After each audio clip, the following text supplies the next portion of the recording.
आज ही यानी कि 1 नवंबर 2025 पे ईपीएफओ के एम्प्लॉयर पोर्टल के ऊपर एक नई अपडेट आई है with the name employees enrolment campaign 2025। तो इस कैंपेन के अंदर कौन सी कंपनीज रजिस्टर कर सकती है, किन लोगों के लिए अपडेट आई है, ये सारी बातें इस वीडियो में आगे करने वाले हैं।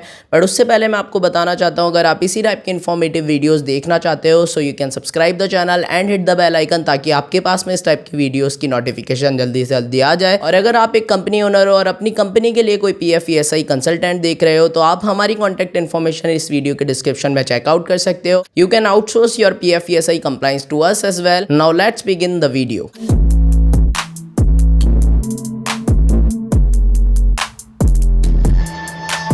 ऑलराइट, सो आप देख सकते हो ईपीएफओ एम्प्लॉयर पोर्टल के ऊपर एक नया ऑप्शन एम्प्लॉयज़ एनरोलमेंट कैंपेन 2025 करके देखने को मिल रहा है आज ही मॉर्निंग से, यानी 1 नवंबर 2025 से। अब इससे कंसर्न जो सर्कुलर है वो 3-4 दिन पहले आ गया था। आप यहाँ पे देख सकते हो 29/10/2025 को ये सर्कुलर आ चुका था। अब बहुत लंबा सर्कुलर है बट इस पूरे सर्कुलर को देखने की नीड नहीं है, ऑल्दो फिर भी इसका लिंक आपको वीडियो डिस्क्रिप्शन में देखने को मिल जाएगा। बट जो इंपॉर्टेंट पॉइंट्स है उसके लिए मैंने एक शॉर्ट पीपीटी प्रिपेयर की है, जिस पीपीटी के बेसिस पे मैं आपको समझाने की कोशिश करूंगा कि इस पूरे सर्कुलर के अंदर क्या क्या बातें बोली गई है। So let's jump to that PPT first. Alright, तो पीपीटी के ऊपर हम लोग आ चुके हैं। आप देख सकते हो इस कैंपेन का जो नाम रखा गया है that is employees enrolment campaign EEC 2025। तो इसके नाम से ही क्लियर है पहले तो कि एम्प्लॉयज़ को इनरोलमेंट कराने के लिए एक कैंपेन ईपीएफओ रन करने वाला है। इसका ड्यूरेशन क्या रहने वाला है तो आप देख सकते हो 1 नवंबर 2025 से स्टार्ट होकर के 30 अप्रैल 2026 यानी कि 6 महीने के लिए कैंपेन चलने वाला है। अब इसका ऑब्जेक्टिव क्या है, यहाँ पे आप देख सकते हो regularise past non compliance with minimal penalty, यानी कि जो पास्ट पीरियड की कंप्लाइंस थी उसमें जो डिफॉल्टर ऑर्गेनाइजेशन थी जिन्होंने कंप्लाइंस नहीं किया है उनको एक मौका देगा डिपार्टमेंट, और मिनिमल पेनल्टी के साथ में वो वाले पास्ट पीरियड की कंप्लाइंस करने का एक ऑप्शन इस कैंपेन के अंतर्गत सभी एम्प्लॉयर्स को मिलने वाला है। अब कौन से पीरियड की यहाँ पे बात होने वाली है पास्ट पीरियड, तो यहाँ पे आप क्लियरली देख सकते हो 1 जुलाई 2017 से लेकर के 31 अक्टूबर 2025 यानी कि पिछले महीने तक, जुलाई 2017 से पिछले महीने तक अक्टूबर 2025 तक जितने भी लोगों ने आपको ज्वाइन किया है, और अगर उन एम्प्लॉयज़ की आपने प्रॉपरली कंप्लाइंस नहीं की है तो अब आप कम पेनल्टी के साथ में उनकी कंप्लाइंस कर सकते हो। वो कम पेनल्टी कितनी कम होने वाली है वो अभी हम लोग आगे बात करेंगे।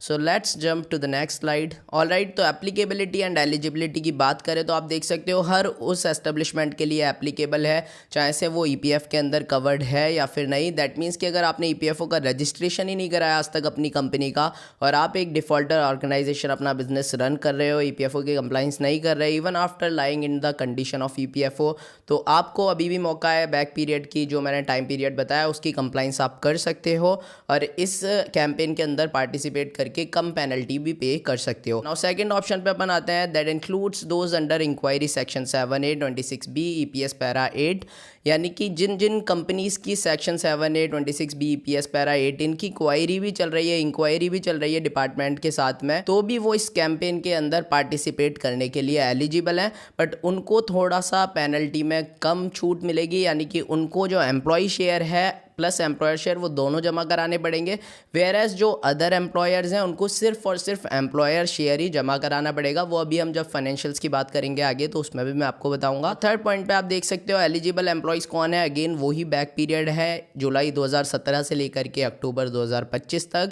जो अलाइव भी हैं यानी ज़िंदा होने चाहिए प्लस एम्प्लॉयड होने चाहिए इन योर ऑर्गेनाइजेशन, तो ही वो एलिजिबल है।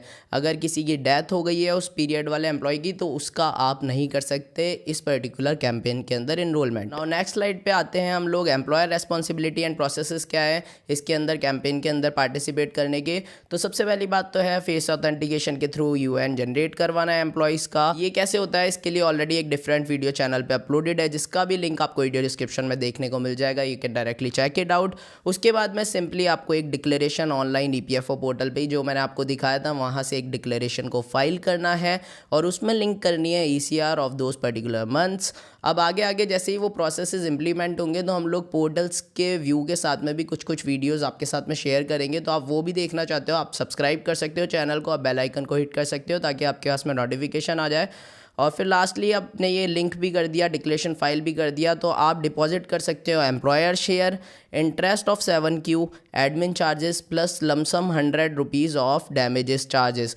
अब यहाँ पे जो छूट मिल रही है वो आपको देखने को मिलेगा। एम्प्लॉय शेयर एक तो वेव हो गए, यानी कि एम्प्लॉय शेयर आपको नहीं भरना, इंटरेस्ट आपको भरना पड़ेगा, एडमिन चार्जेस भरने पड़ेंगे, और जो डैमेजेस है जो भी एक बड़ी अमाउंट आती थी डिपेंडिंग अपॉन आपने कितने टाइम से फाइल नहीं की है, कितने नंबर ऑफ एम्प्लॉयज़ आपके हैं, डैमेजेस भी इंक्रीज़ होते जाते थे, तो वो भी आपको सिर्फ 100 रुपये के आसपास ही भरने को मिलेंगे। यानी डैमेजेस और एम्प्लॉय शेयर वो पूरा का पूरा आपका एक तरीके से वेव ऑफ देखने को मिल जाएगा, और इसलिए आपका फ़ायदा हो जाएगा। आपको लेसर अमाउंट डिपार्टमेंट को पे करनी पड़ेगी इवन आफ्टर यू वर डिफ़ॉल्टिंग। और इस स्लाइड में हम लोगों ने फाइनेंशियल लायबिलिटी का एक ब्रेकडाउन भी करके दिखाया है। तो आप देख सकते हो ईपीएफ का जो शेयर है वो एम्प्लॉयर वाला आपको भरना है, यस आपको भरना है, एम्प्लॉय वाला भरना है नहीं भरना अगर आपने डिडक्ट नहीं किया था। अगर ऐसे भी कुछ एम्प्लॉयर्स होंगे जिन्होंने डिडक्ट तो कर लिया था, एम्प्लॉयज़ की सैलरी से डिडक्ट तो कर लिया था, लेकिन जमा नहीं कराया था और कंप्लाइंस नहीं कराई थी, तो उस केस में तो आपको भरना पड़ेगा एम्प्लॉय शेयर भी। तो अगर आपने काटा ही नहीं था एम्प्लॉयज़ की सैलरी से तो आप उसको इग्नोर कर सकते हो, वो आपको नहीं भरना, सिर्फ एम्प्लॉयर शेयर भरना है। रही बात इंटरेस्ट की, जो कि 7Q का सेक्शन 7Q वाला इंटरेस्ट होता है वो आपको भरना है, तो यस वो भी आपको भरना पड़ेगा। एडमिन चार्जेस भरने हैं, यस वो भी भरने हैं। और डैमेजेस की बात की जाए तो वो लगभग 100 रुपये आपको भरना है, जो कि पहले depending upon the number of employees और कितने टाइम से आप डिफ़ॉल्ट कर रहे थे उसके हिसाब से बहुत बड़ी अमाउंट आती थी, वो लगभग 100 के आसपास ही आपको भरनी पड़ेगी। नाउ पेनल्टी एंड कंडीशंस की अगर हम लोग बात करें तो आप देख सकते हो 100 रुपीज़ के अंदर आपकी सारी जो स्कीम्स है वो ईपीएफओ की कवर हो जाएगी, ईपीएफ, ईपीएस, ईडीएलआई। और मल्टीपल डिक्लेरेशन आप फाइल नहीं कर सकते, आपको एक ही डिक्लेरेशन फाइल करना पड़ेगा।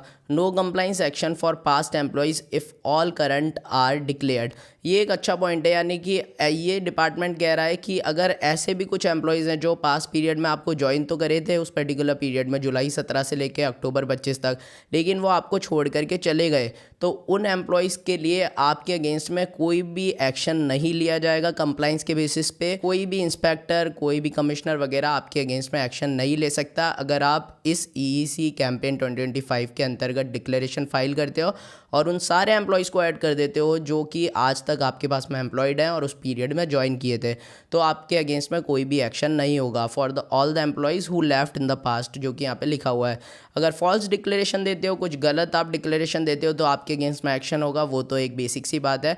और 1 जुलाई 2017 से पहले के जो एम्प्लॉयज़ है उसके लिए ये कोई भी ईईसी वाला जो कैंपेन है वो कवर नहीं होगा। नाउ इस कैंपेन का एक लिंक PMVBRY स्कीम के साथ में भी देखने को मिला है सर्कुलर के अंदर, जो ये कहता है कि अगर एक बार आपने इस स्कीम के इस कैंपेन के अंदर अप्लाई कर दिया, डिक्लेरेशन फाइल कर दी, तो पार्ट ए वाला जो है, जो रजिस्ट्रेशन जो एम्प्लॉयज़ वाला होता है, वो एम्प्लॉयज़ तो पोस्ट डिक्लेरेशन एलिजिबल हो जाएंगे, लेकिन जो पार्ट बी वाला रजिस्ट्रेशन है यानी कि एम्प्लॉयर का registration for availing the benefit of PMVBRY scheme, वो 6 महीने के बाद में, डिक्लेरेशन फाइल करने के 6 महीने बाद में एनेबल होगा, या फिर अगर उससे पहले आपकी इंक्वायरी का कंक्लूजन आ जाता है। अब इंक्वायरी आई गेस ये वही वाली इंक्वायरी है जो EEC 2025 वाली इंक्वायरी है, अगर वो पहले हो जाती है तो उसके बाद में you will be eligible for applying for the PMVBRY scheme और उसके बेनिफिट्स आप ले पाओगे। और एक और बात यहाँ पे इंपॉर्टेंट थी सर्कुलर के अंदर कि अगर आपने पास्ट पीरियड में PMVBRY के बेनिफिट्स लिए हैं और इस स्कीम के, इस कैंपेन के अंदर आप अप्लाई करते हो, तो आपके पास्ट पीरियड वाले बेनिफिट्स को भी डिपार्टमेंट रिकवर कर सकता है। सो वो एक चीज़ आप सर्कुलर में ध्यान से देख लेना। नाउ की टेक अवेज पे आ जाते हैं डायरेक्टली। फाइनल स्लाइड है ये कि आपके लिए क्या टेक अवेज हैं, बेसिकली आप क्या यहाँ पे से ले जा सकते हो इस वीडियो से। तो देखो, एक अपॉर्चुनिटी EPFO आपको प्रोवाइड कर रहा है, तो अगर आप डिफ़ॉल्ट करते हुए आ रहे थे, आपको पता है आपके ऊपर EPFO अप्लाई होता है आपकी कंपनी के ऊपर, स्टिल आप फाइल नहीं कर रहे थे, तो आपके लिए एक अच्छी अपॉर्चुनिटी है, आप बैक पीरियड की कंप्लाइंस करवा दो, which is a good opportunity for you. और पे only employers contribution, admin interest plus 100 रुपये fine, avoid heavy penalties and legal proceeding, eligible for PMVBRY schemes. और कैंपेन चलेगा 1 नवंबर 2025 से 30 अप्रैल 2026 तक। So that is all. ये PPT मैंने प्रिपेयर की थी, जिससे आई होप आपको ईजिली ये समझ में आ गया होगा ओवरऑल सर्कुलर क्या कहना चाह रहा है, बेसिकली उसका एक आइडिया मिल गया होगा। फिर भी आपको और इन डेप्थ डिटेल्स में सारी चीज़ें क्रॉस चेक करनी है, खुद से पढ़नी है, तो भी आपको मेन सर्कुलर का लिंक वीडियो के डिस्क्रिप्शन में देखने को मिल जाएगा। Go and check it out. और इसी टाइप के इन्फॉर्मेटिव वीडियोस देखने के लिए you can subscribe the channel and hit the bell icon, ताकि अपकमिंग वीडियोस की अपडेट भी आप तक ज़रूर आ जाए।